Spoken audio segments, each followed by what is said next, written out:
I go up to a girl on the street, I'm like, blah, blah, blah, sailboat, and she's like, blah, blah, blah, get the fuck away from me, you creep.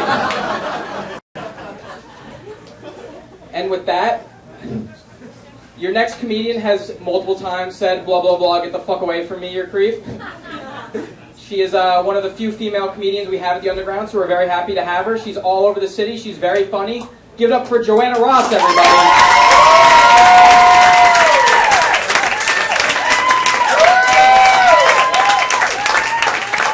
Hey, give it up for Patrick. He's working hard for you guys.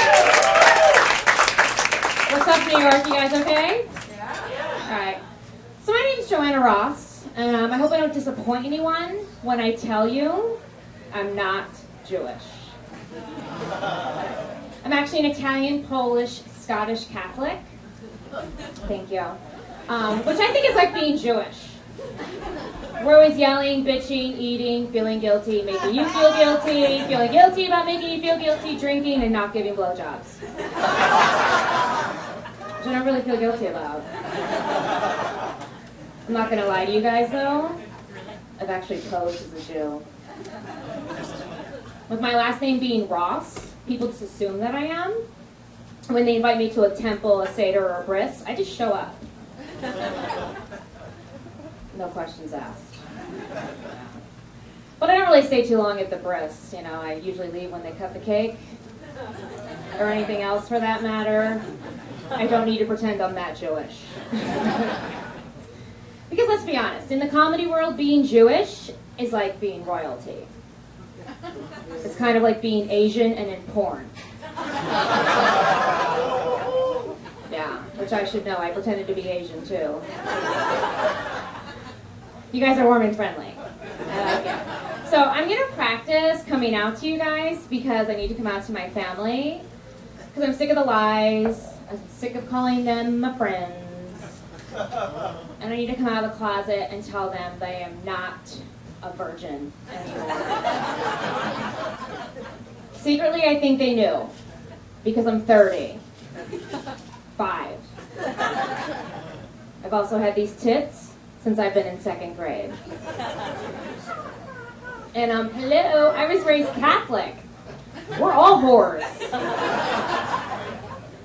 That's my problem with the Catholic religion. They're so uptight about me being a virgin, but yet you put me in an outfit to go to school. That's every man's wet dream. How long was I supposed to say no? Right?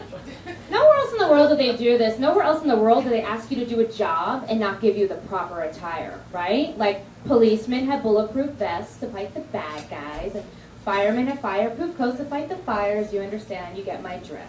So don't ask me to be a virgin and dress me up in a stripper's costume.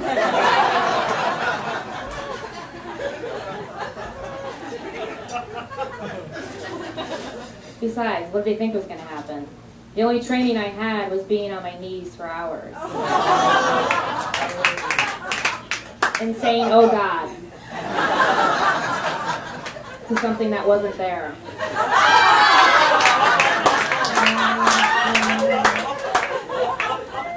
All my Catholic people say, what? I wish certain words didn't exist in the English language.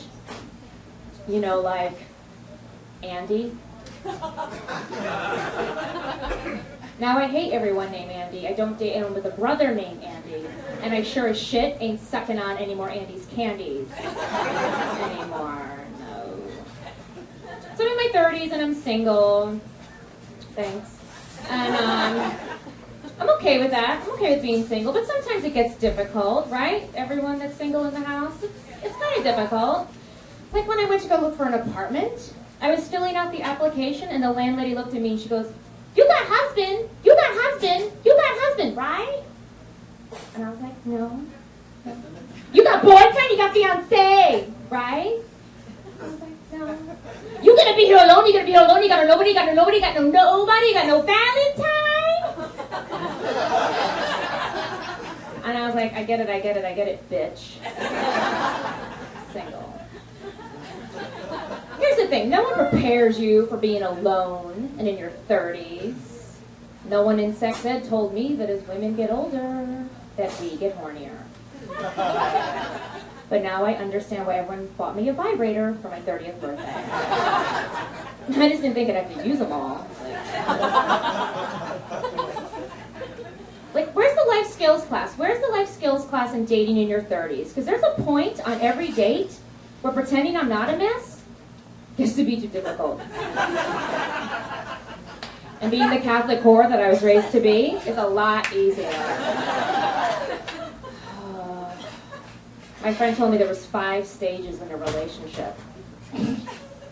I was like, oh my god, I thought there was only 2, fucking and not fucking. Maybe there were 3. All my friends are becoming cougars. Trying to talk me into this? I don't even like younger people. I like to date older guys, like really old, like old. But why do older guys feel the need to tell me about all their ailments? I was dating this guy, I'm like, how are you? His reply was, I have high cholesterol. That wasn't the answer I was really looking for, but thanks. See, here's the thing, I don't need to hear about how you need to cut bacon out of your diet, your high blood pressure, or your latest prostate exam, okay? All I really need to know is if I come over tonight, are we going to end up in the emergency room?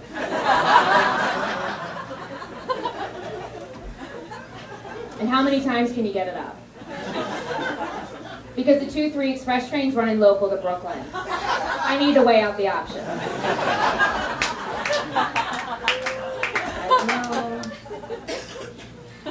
Relationships. They must be tough. I mean, the way I see it, you only have 2 options, right? You can either hold out for a great relationship or have sex right away, like tonight, and be satisfied. I don't really trust myself to make that decision, so I ask my friends. My married friends are like, JoAnna, you gotta slow down, you gotta get to know the person. You can't just have sex with them right away. My single friends are like, did you come? That's it. And then nobody wants to be the bad guy, right? Nobody wants to be the bad guy in a relationship. Here's a way not to be the bad guy. Don't tell me you like bald pussy, and then the next time you come over, make you dinner, and break up with me. Because there's nothing worse than being single with a bald pussy and no food in your fridge.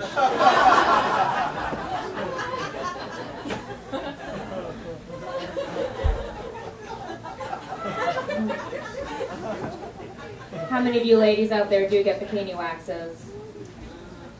This should go over really well. And how many of you think that your wax lady might have molested you?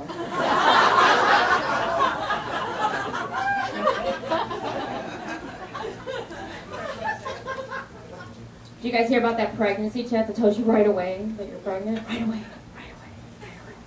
I was like, that's great, but who's going to tell the guy that I had sex with like 4 weeks ago? Because all I have is this Facebook page, and I think that's really inappropriate to put on someone's wall. Besides, who wants to know right away that your life is over? What about the 20 to 30 days I get to drink and smoke and not feel guilty? Those days are gone now. I was in a Broadway show. Thank you. It was Footloose, if you wanted to know. My parents came opening night.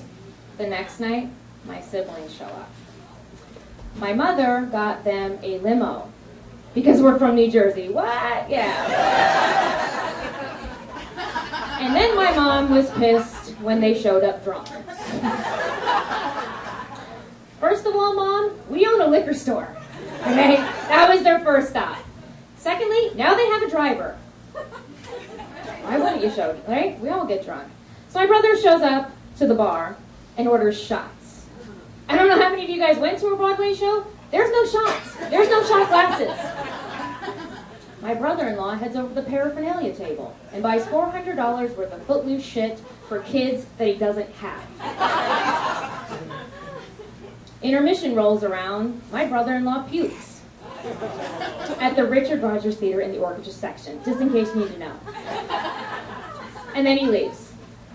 After the show, my sister is pissed that he's not there. And she talks to my brother, the drunkest one of them all, to go check on him. So just in case you wanted to date me, here's a little glimpse of what might happen in my family. My brother goes over to the hotel, finds my brother-in-law passed out, half in the hallway, half in the hotel room. Jumps over him, goes to the bathroom, takes a piss, and leaves. Now I decided that being Catholic means don't talk about sex, but it's okay to have a drinking problem in public. I used to be a bartender, but I hated being surrounded by alcoholics.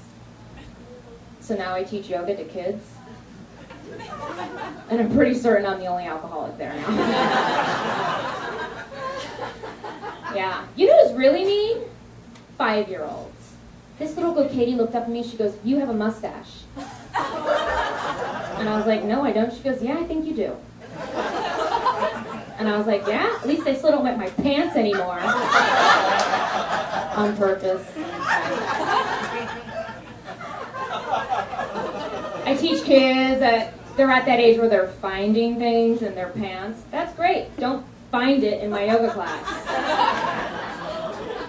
They also know the terminology for their junk now. And they try to sneak it into every conversation.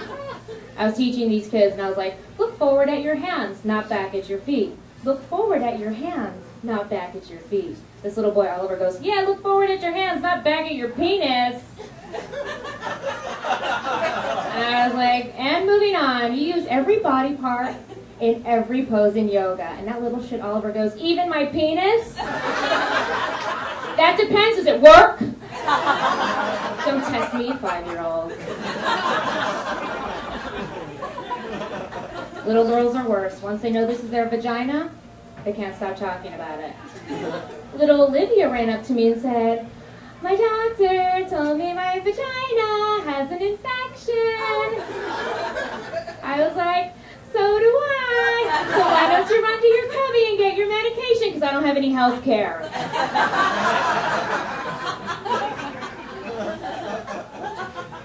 I'm going to leave you guys with this. Why not leave there? I'm going to leave you guys with this. I was walking around the city today. I'm like, what are you doing with your life, JoAnna? What are you doing? What are you doing? You know what I'm doing? I'm rolling a joint. I'm smoking it. And watching Saturday Night Live by myself. Thank you.